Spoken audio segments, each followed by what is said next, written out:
बोले हरिवंश महापुराण की जय।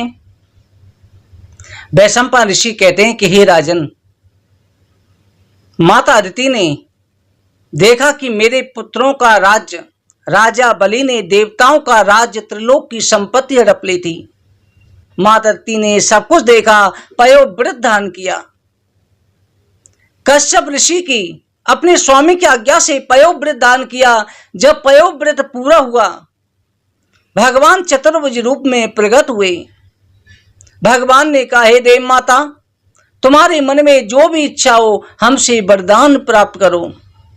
देव माता अदिति कहती हैं, हे केशव, हे नारायण, मेरी बहन के पुत्र असुरों ने मेरे पुत्रों का स्वर्ग छीन लिया है। मैं ये नहीं कहती कि आप उनका वध करो, मैं कहती हूं कि आप उनसे राज्य वापस ला करके मेरे पुत्रों को दे दो। भगवान श्री कृष्ण ने कहा, हे माता, तुम्हारी अपने बहन के पुत्रों के प्रति भी अपने पुत्रों का भाव है, शत्रुता नहीं है। इसलिए मैं राजा बलि से युद्ध नहीं करूंगा, क्योंकि वो मेरा परम भक्त है। मैं तुम्हारे यहाँ पर पुत्र रूप में अवतीर्ण होकर के तुम्हारे पुत्रों का राज्य वापस ला करके दूंगा।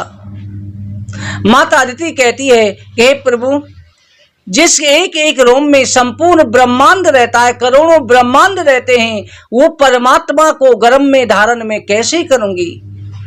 भगवान कहते हैं कि हे माता, जो स्त्री पति की सेवा करती है, पतिव्रता स्त्री है, वो मुझको धारण कर सकती है। मेरे भक्त मुझे धारण कर सकते हैं। जो गौ ब्राह्मण संतों की सेवा करते हैं, वो मुझे धारण कर सकते हैं। ऐसी मेरे भक्तों के अंदर अद्भुत शक्ति होती है। मैं तो भक्तों के वश में होता हूं। भगवान अंतर ध्यान हो गए। कश्यप जी ने जैसे तपस्या पूर्ण होने का, भगवान के अवतार होने का वृतांत सुना, बड़े प्रसन्न हुए। भाद्रपद मास शुक्ल पक्ष कृष्ण पक्ष अष्टमी तिथि, शुक्ल पक्ष द्वादशी तिथि, अष्टमी को तो कृष्ण पक्ष, अष्टमी को भगवान होते, शुक्ल पक्ष द्वादशी तिथि। आज जो है वामन भगवान ने अवतार ग्रहण किया। वामन भगवान का अवतार हुआ है। वामन भगवान के अवतार के समय पर देवताओं की दुंदुभियां बजने लगी। सभी देवताओं ने आकर के फूलों की वर्षा करी। वामन भगवान देवताओं की कार्य सिद्धि के लिए माता पिता की आज्ञा लेकर के सीधे चल दिए राजा बलि की यज्ञ की तरफ। राजा बलि का नियम था कि जो भी संत ब्राह्मण आते थे, कोई भी खाली हाथ लौट के नहीं जाता था। रास्ते में एक क्षिप्रा नदी पड़ी। भगवान नदी को पार करना चाहते हैं, पर भगवान ने सोचा चलो एक ब्राह्मण पर कृपा और कर दी जाए। उसी समय एक ब्राह्मण जो है भगवान श्री कृष्ण का परम भक्त था। नारायण नारायण ओम नमो भगवते वासुदेवाय हर समय पर उच्चारण करता रहता। वो ब्राह्मण भी वहां करके जा रहा है। ब्राह्मण को देख करके भगवान ने कहा, रे ब्राह्मण, तुम नदी पार कर रहे हो, मुझे भी इस नदी को पार करा दो। ब्राह्मण ने देखा कि छोटा सा बालक है, बामन अंगुल का है, बामन है। कहा कि मैं तुम्हें करा तो दूंगा, पर उनके रूप को देख करके मोहित हो गया। कहा कि राजा बलि की यज्ञ में जो मिलेगा उसमें से आधा मुझे देना पड़ेगा, क्योंकि मैं तुम्हें अपने कंधे पर बैठा करके पार कर रहा हूं। बामन भगवान ने कहा कि मैं सारा ही दे दूंगा, तुम पार तो करो। बामन भगवान को कंधे पे लेकर के जैसे ब्राह्मण पार करा रहा है, 20 मझधार में पहुंचा। भगवान कहते हैं, हे ब्राह्मण, मुझे बहुत डर लग रहा है, ये नदी में मैं डूब जाऊंगा, आराम से लेकर के चल। ब्राह्मण जो क्रोधित हुआ, कहा कि शांत, पकड़ के बैठा रहे। अचानक से पैरों को जोर से कसने के लिए पकड़ा। भगवान ने ऊपर को पैर करे। ब्राह्मण की नजर भगवान के चरणों पर चली गई। वामन भगवान के चरण में कमल, शंख, चक्र के चिन्ह देखे। अब तो ब्राह्मण समझ गया ये साक्षात नारायण हैं। कहा कि प्रभु आप यहीं उतरिए। वामन भगवान कह रहे हैं कि ब्राह्मण ऐसा क्या, तुम मुझे बीच में उतार रहे हो। वामन भगवान ने कहा कि तुम जो चाहते हो सो दूंगा। ब्राह्मण कहता है कि अगर आप एक वचन दो तो मैं तुम्हें पार कर सकता हूं, अन्यथा यूं उतार दूंगा। भगवान ने कहा क्या चाहिए? ब्राह्मण कहता है मैं समझ गया हूं कि आप ब्राह्मण बालक के रूप में साक्षात नारायण हैं। हे प्रभु, जैसे मैं भवसागर से पार कर रहा हूं, मैं आपके द्वार पर आऊंगा, उस समय पर आप भी मुझे भवसागर से इसी प्रकार पार करना। भगवान ने कहा तथास्तु। वामन भगवान राजा बलि की राजसभा में पहुंचे। जैसे यज्ञशाला में पहुंचे, सभी ब्राह्मण संत ऋषि मुनि खड़े हो गए। अद्भुत तेज मानो यज्ञ पुरुष भगवान स्वयं आ रहे हों, और स्वयं थे यज्ञ पुरुष। शुक्राचार्य जी ने देखा इतना तेजस्वी ब्राह्मण वाला कोई हो नहीं सकता। राजा बलि ने सिंहासन बैठाया, चरण धोए, कहा कि प्रभु मैं आपका दास हूं, क्या चाहिए? वामन भगवान कहते हैं कि हे राजन, हम गुरु की आज्ञा से आए हैं, हमें केवल 3 पग भूमि चाहिए। राजा बलि कहते हैं भगवान आपके छोटे छोटे चरण 3 पग भूमि में क्या होगा? मैं आपको 5 गांव आधा राज्य भी दे दूं, किसी ब्राह्मण कन्या से आपका विवाह भी करा देता हूं, पूरी व्यवस्था भी कर देता हूं। वामन भगवान कहते हैं राजन, हम संतोषी ब्राह्मण हैं, हमें 3 पग भूमि चाहिए।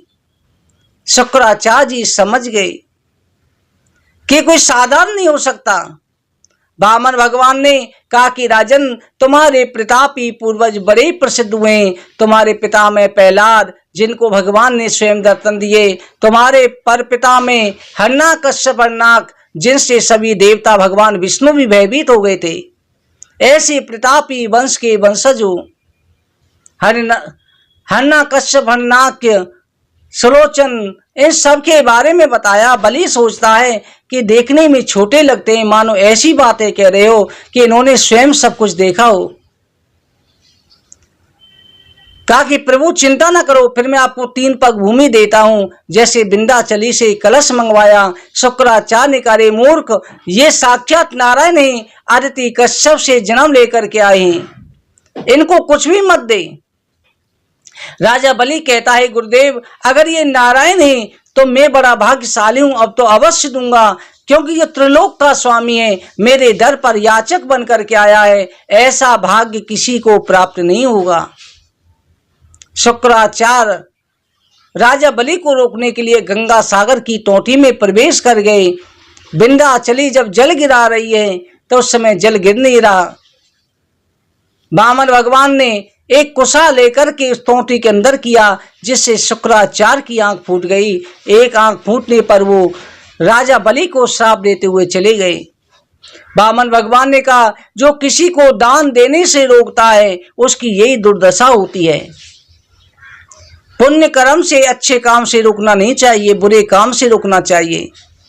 जैसे ही संकल्प किया, संकल्प करते भगवान ने त्रिविक्रम रूप धारण करा। एक पग से नीचे के 7 लोग, दूसरे पग से ऊपर के 7 लोग नाप लिए। कहा राजन, तीसरा पग कहाँ रखूं? जब दूसरा चरण इस ब्रह्मलोक में पहुंचा, ब्रह्मा जी के ब्रह्मलोक को फाड़ के चरण बाहर निकल गया। ब्रह्मांड के बाहर निकला अंगूठा, तो उस समय पर ब्रजा नदी का पानी जो है भगवान के चरण को धोते हुए नीचे गिरा, जिसे ब्रह्मा जी ने कमंडल में दान कर लिया, जिससे गंगा जी उत्पन्न हुई।